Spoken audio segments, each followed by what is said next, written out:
Okay, what you saw me doing is raising my suspension to the off-road mode. That gives me a more clearance underneath of the car.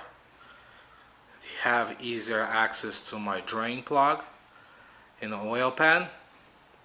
And what we're gonna do the oil change. And previous video I did on my W212 E350, and I did it with the marine pump where I sucked the oil through the dipstick. But now this is a 10,000 miles interval, and I'm gonna do it a typical traditional way through the oil pan. I'm gonna get this stuff out of the way.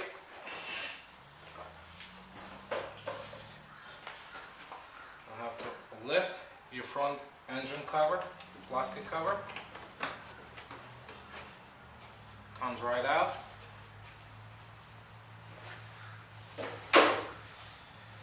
We have access to the oil filter and your oil filter cap, filler cap. You need the tool like this, put on the top of your oil filter housing, counterclockwise.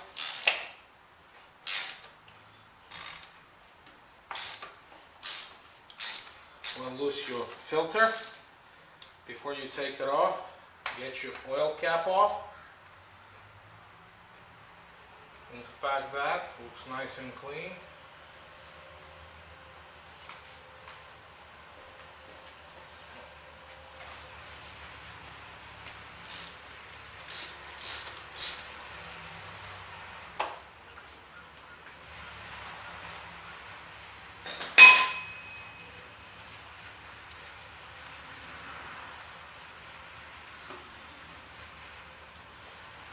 And just tilt a little bit to the side, like this. Let the remaining oil drain away from the filter so you make less mess. Next thing we're gonna do, we're gonna remove the plastic cover so we'll have the access to our oil pan with the drain plug.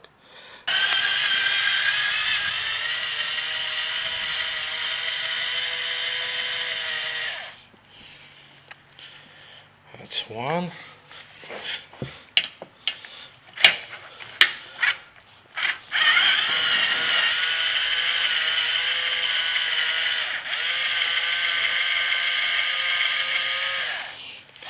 That's two. And there's a few more of them.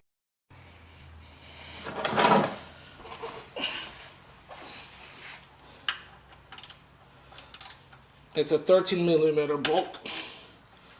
So, got it loose. I always have my rag next to me because I know I'm gonna get some on my hand.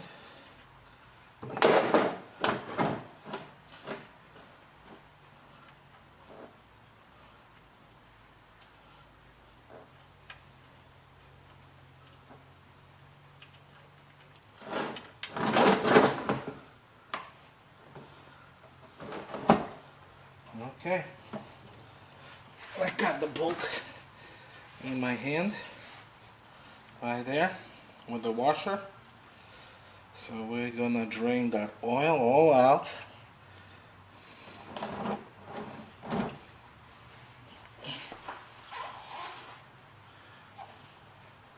While you're draining your oil, make sure your oil cap is off.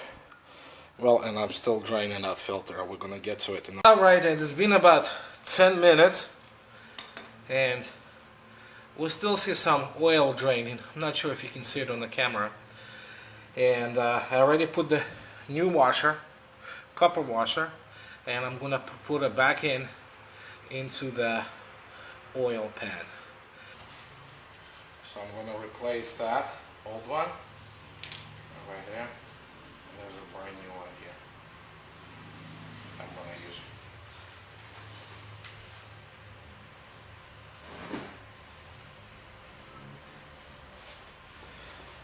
Okay, the next thing, I'm going to set this aside. That's the oil filter. one. Comes with some seals.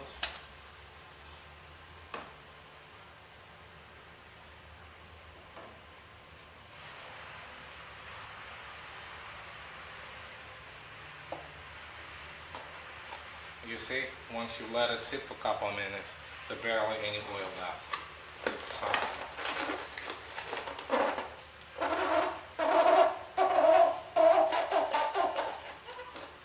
So I unscrew it, and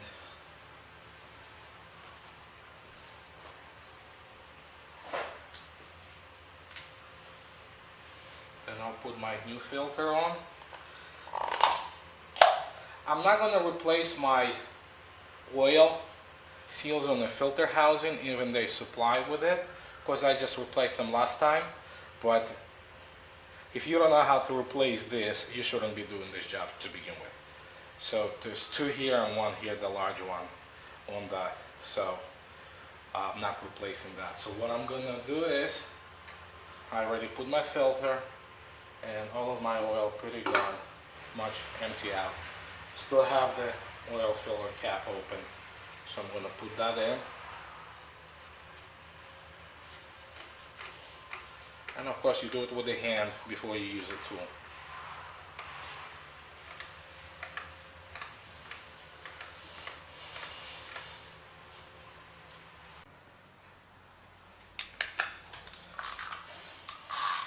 And of course you don't have to go all crazy while you're typing it, because it's a plastic. You have to have the little feel and come back to it. While I'm doing my oil change, I always check the condition of my air filters, and in this car it's a little more difficult to do than the E-Class I did last time, because you have to remove that bar right there. It's on the way, so you can't remove that plastic housing, air filter housing. So I always slide that tube out of the way, and I pick in my oil filter inside, and this looks pretty clean because I just replaced it last year, and this year I haven't really driven that car much, so it looks fine. Even I have the spare filter, so I'm not going to do this time. And of course visually just inspect the stuff around here for the oil leaks and stuff like that.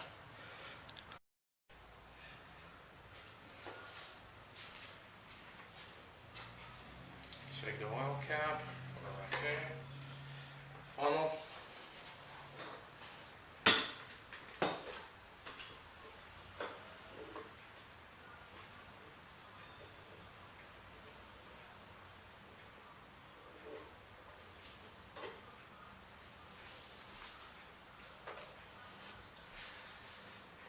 And we're going to put a fresh one.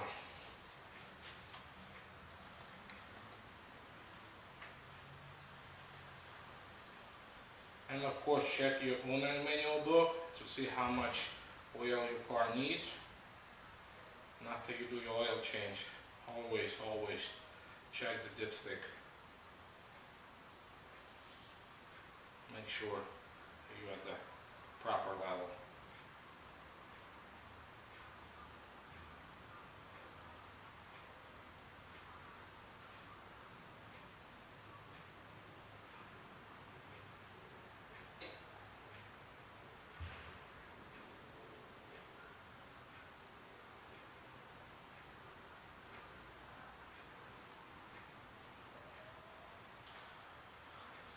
Okay.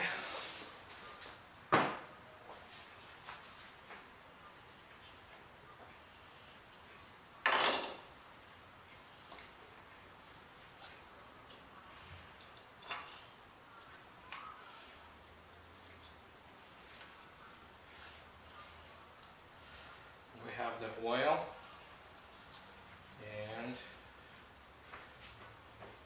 I'm going to put the cover back on.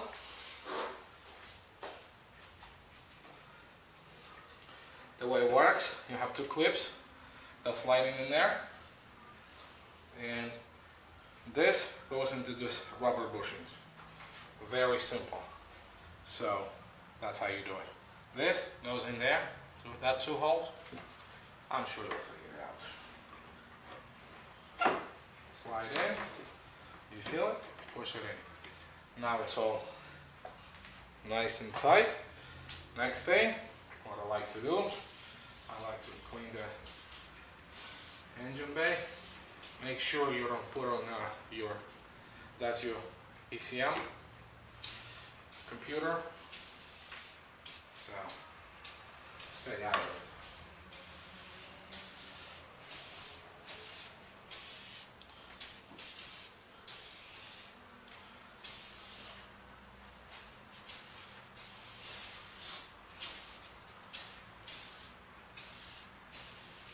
And of course, when you do the oil change, make sure the engine is all warmed up.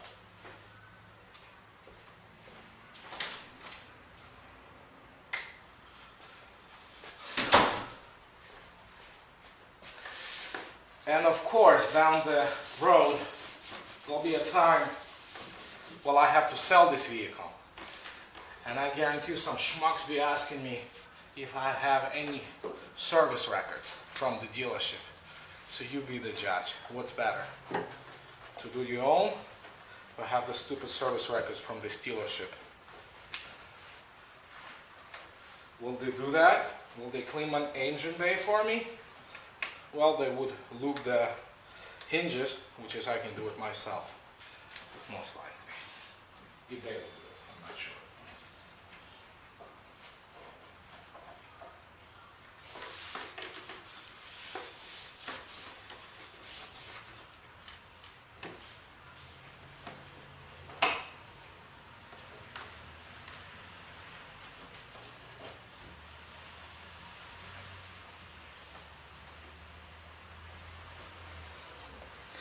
Of course, I'm going to check all the levels, and I use nothing but dealer fluids, brake pads. But while talking about the brake pads, I'm not too happy about, because I had to do that in previous video. The brake pads I bought it from a dealer, and they're quite not exactly same quality brake pads as the one we put on from the factory. Because I have some brake dust, which is I never had before. And so same thing with this car, the rear brake pads being replaced, and I have some brake dust that I never had it before. So nice and clean, reverently clean. So I'm going to check all my levels, fluid levels. And yeah, that'll be my inspection before the winter. And when you do the oil change, if you have more than one car, the good thing be to check on if your inspection is my 216. Still have some time. And that's about it. So what I'm gonna do now, I'm gonna clean that shield, plastic shield. And I'm gonna put a little bit of anti-seize on the bolts because some of them have the rust on. And I'm gonna install that shield, check the oil level, get the car running out of the garage, and check the oil level again, and the job is all done.